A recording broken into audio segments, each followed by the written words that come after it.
मित्रों, जब विराट राज और पांडवों का परिचय हुआ उसके बाद विराट राज ने बहुत ज़्यादा भाव विभोर हो गए कि पांडव लोग मेरे यहाँ 1 साल से हैं और हमने पहचान नहीं पाया। हम लोग बार बार इनका तिरस्कार भी करते रहे हैं। वह बड़ा द्रवित हो गया। अब उनको बहुत भय भी हो गया। तो उसके बाद विराट राज ने अपना मुकुट, अपना सिंहासन, अपना राजपाट, खजाना सब कुछ युधिष्ठिर को अर्पण कर दिया कि मैं अपना सर्वस्व आपको दे रहा हूँ। युधिष्ठिर महाराज तो धर्मावतार थे, वो कुछ स्वीकार नहीं किए कि नहीं राजन, मैं आपके यहाँ 1 साल रहा हूँ, अब मेरा अज्ञातवास आप ही के यहाँ कटा है, इसलिए आप हमारे लिए पूजनीय हैं।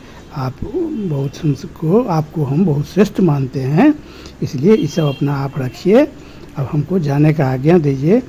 तो विराट राज ने कहा कि कुछ न कुछ तो आपको स्वीकार करना ही होगा। तब हम अपनी पुत्री अर्जुन को दे रहे हैं, अर्जुन हमारे पुत्री को पानी ग्रहण कर लें।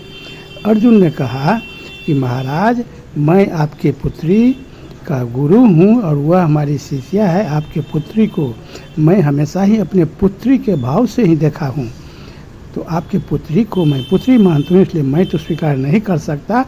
तब हाँ, आपको मैं नहीं कह सकता। हमारा पुत्र जो अभिमन्यु है वह बहुत ही बलवान है, महारथियों में श्रेष्ठ है और कृष्ण का भांजा और लाडला है, इसलिए हम इस बात को स्वीकार करते हैं कि उत्तरा और अभिमन्यु का विवाह करा दिया जाए। ये सब कहानी अब सुनने के लिए वीडियो के अंत तक बने रहिए, बहुत ही रोचक कहानी है।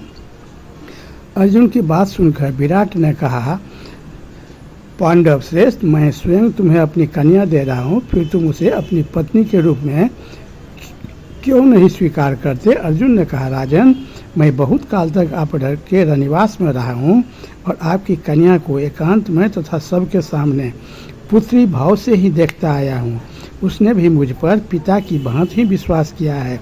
मैं नाचता था और संगीत का जानकार भी हूँ, इसलिए वह मुझसे प्रेम तो बहुत करती है, परंतु सदा मुझे गुरु ही मानती आई है और उत्तरा को पुत्र वधू के रूप में भी मैं ग्रहण करूंगा।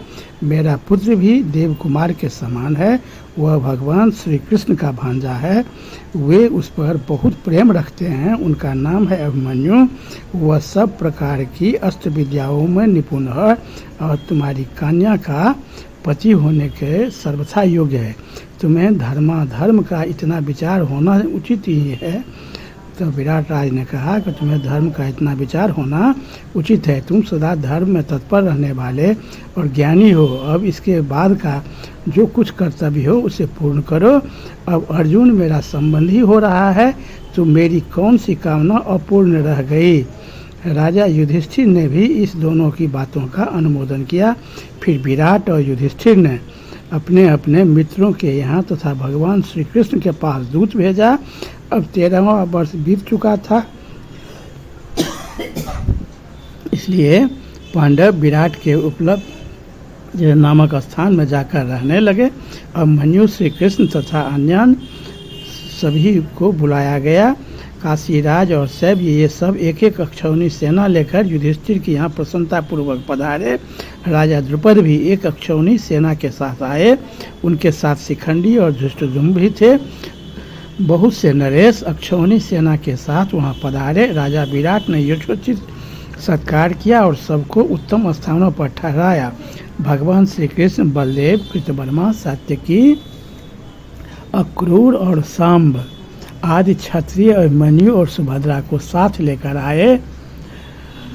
भगवान श्री कृष्ण के साथ 10,000 हाथी, 10,000 घोड़े, 1 अरब रथ और 1 निखर 10 खरब पैदल सेना भी थे। श्री कृष्ण ने निमंत्रण में बहुत सी दासियां, नाना प्रकार के रत्न और बहुत से वस्त्र युधिष्ठिर को भेंट किए। राजा विराट के घर शंख, भेरी और गोमुख आदि भांति भांति के बाजे बजने लगे। अंतःपुर की सुंदरी स्त्रियां नाना प्रकार के आभूषण और वस्त्रों से सज धज कर रानी सुदेशना को आगे करके महारानी द्रौपदी के यहाँ चली।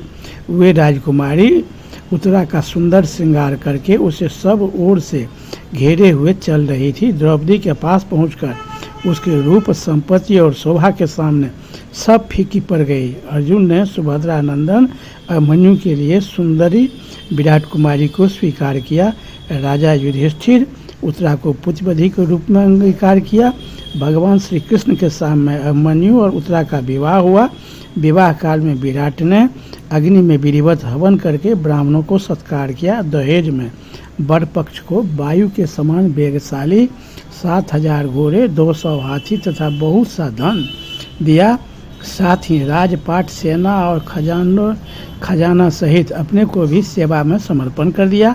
विवाह संपन्न हो जाने पर युधिष्ठिर ने भगवान श्री कृष्ण से भेंट में मिले बहुत सारे धन को ब्राह्मणों को बहुत कुछ दान कर दिया। हजारों गौएं, रत्न, वस्त्र, भूषण, वाहन, बिछौना तथा खाने पीने की उत्तम वस्तुएं ब्राह्मणों को अर्पण कर दिए। उस महोत्सव के समय मत्स्य नरेश का वह नगर बहुत ही शोभायमान हो रहा था।